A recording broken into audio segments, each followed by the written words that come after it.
हाय viewers, मैं हूं तनवीर टैंजलॉक से। आज का टॉपिक रेसिंग पिजन आइसाइन से रिलेटेड है। बहुत से एंथुजियास्ट हैं जो आइसाइन को देखना, ऑब्ज़र्व करना पसंद करते हैं, और कुछ ऐसे भी हैं जिनकी नज़र में ये कुछ ज़्यादा अहमियत नहीं रखती। मेरे ओपिनियन में जो ब्रीडिंग के लिए हम पिजन चूज़ करते हैं उनकी आइज़ को परखना बेहतर है, वेयर एज जो रेसिंग पिजन हैं उनकी आइज़ सॉलिड होनी चाहिए और अच्छी लगनी चाहिए।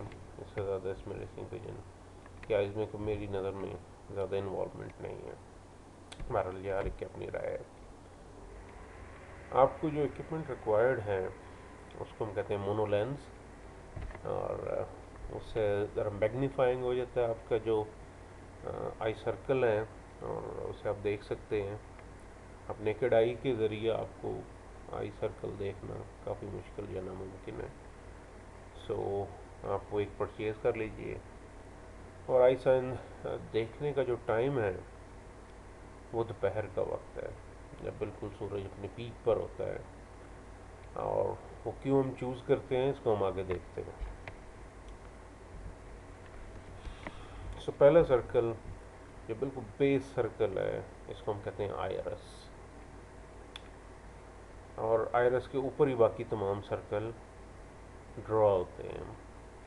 आयरस का कलर येलो से पर्पल तक होता है, और इसी के कम्बिनेशन से कभी ये वायलेट हो जाता है, कभी बिल्कुल सफ़ेद महसूस होता है, और बाज़ का बहुत ज़्यादा डार्क होकर स्याही माइल हो जाता है। सो ये तमाम कलर रेसिंग पिजन में एग्जिस्ट करते हैं। Yellow is the most common colour.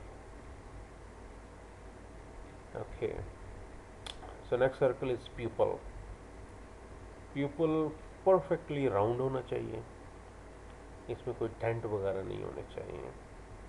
अभी हम जो शुरू में बात कर रहे थे कि ये दोपहर के वक्त आई साइन देखनी चाहिए, तो उसका रीज़न ये है कि जब हम सूरज की रोशनी में आँख को देखते हैं तो प्यूपल अमूमन सिकुड़ता है, और बाकी जो सर्कल हैं वो मज़ीद नुमायाँ हो जाते हैं।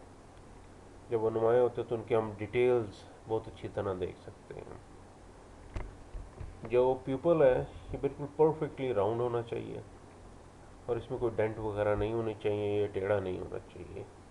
इसका colour rich black, black is the darkest colour, तो ये बिल्कुल रिच ब्लैक होना चाहिए, बिल्कुल डार्क कलर का होना चाहिए। जब हम कबूतर की आंख बिल्कुल सूरज के सामने करते हैं तो प्यूपल बिल्कुल सिकुड़ता है। अच्छा, अब ये जितना ज़्यादा सिकुड़ता है और फिर जिससे अब हम दूसरी तरफ ट्विस्ट करते हैं तो ये दोबारा फैल जाता है। अगर आपका प्यूपल बहुत ज़्यादा श्रिंक हो रहा है और उसको जब हम सूरज से हटाते हैं तो वो दोबारा से फैलता है, तो ये इसके रिफ्लेक्स को ज़ाहिर करता है। इसका मतलब है कि आपके पिजन के रिफ्लेक्सेस बहुत अच्छे हैं, और ये एक बिल्कुल अच्छे बर्ड की निशानी होती है कि जब आप उसकी गर्दन को मूव करते हैं सनलाइट के सामने, तो पीपल बिल्कुल श्रिंक होता है और देन वो एक्सट्रैक्ट होता है। सेकंड जो क्वेश्चन आ जाता है कि पीपल के साइज़ के ऊपर है। सो पीपल का साइज़ अमूमन 1.5 टाइम होता है आपके आरएस तक। सो उसका जो प्रोपोर्शन है वो इस तरह होना चाहिए कि आप जैसे एस्टिमेट कर लें कि आयरस तक पहुंचने में ये 1.5 पीपल मज़ीद होगा। ये आइडियल प्रोपोर्शन है आपके आयरस टू पीपल का। ओके, जो हमारा नेक्स्ट सर्कल है ये कलर सर्कल है। अगेन ये क्योंकि आयरस बेस्ड है तो इसका कलर वही होता है जो अमूमन आयरस का होता है। ये येलो भी हो सकता है और पर्पल तक, और इनके कम्बिनेशन को से इनके दरमियान में कोई भी कलर हो सकता है।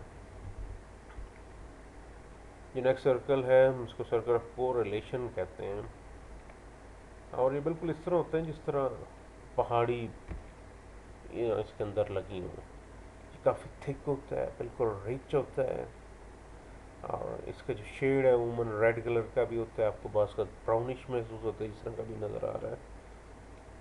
लेकिन इसकी जो क्वालिटी है वो ये है कि बिल्कुल रिच इन कलर होना चाहिए और बिल्कुल थिक होना चाहिए इसको।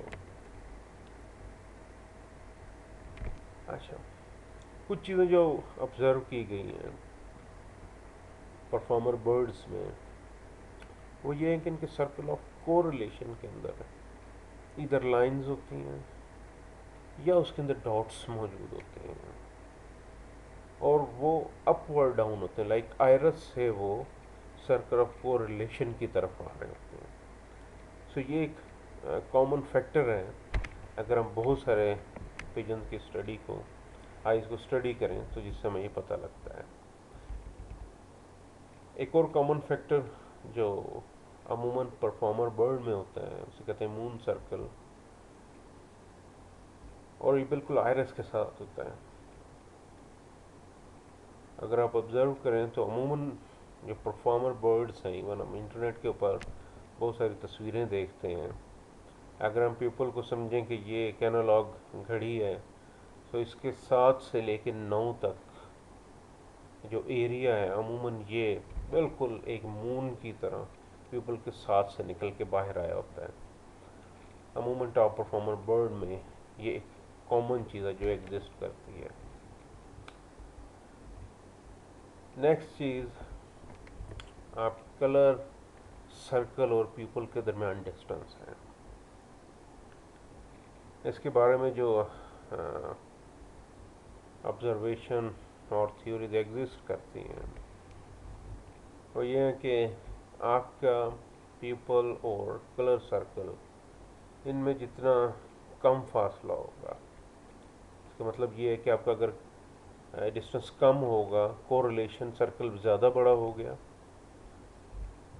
और जो कलर सर्कल है वो थिन हो गया है।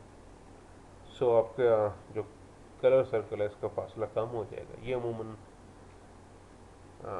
जो आपके स्प्रिंटर हैं या फास्ट फ्लाइंग बर्ड हैं वो होते हैं, और जितने इनके दरमियान फासला बढ़ता जाता है ये जाहिर करता है उसके डिस्टेंस को।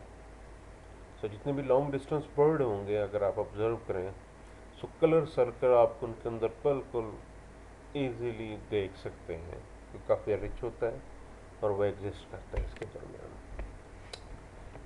अब यहाँ तक ये जो आई साइन है ये टॉप परफॉर्मर रेसिंग पिजन का है,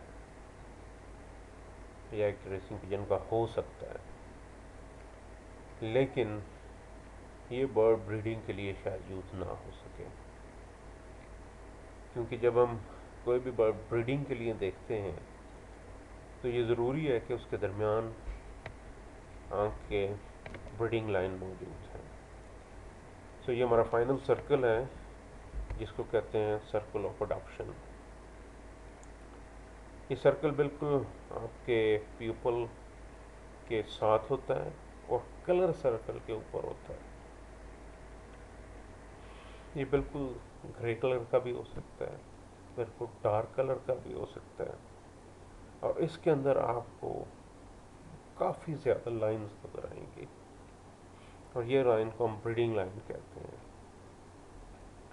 जिस बर्ड के अंदर ये लाइन मौजूद हों उसी को ब्रीडिंग के लिए सूटेबल समझा जाता है और उससे ब्रीडिंग की जाती है, और अगर उसके अंदर ब्रीडिंग लाइन मौजूद ना हो तो वो बर्ड सिर्फ आपका टॉप परफॉर्मर रेसर हो सकता है।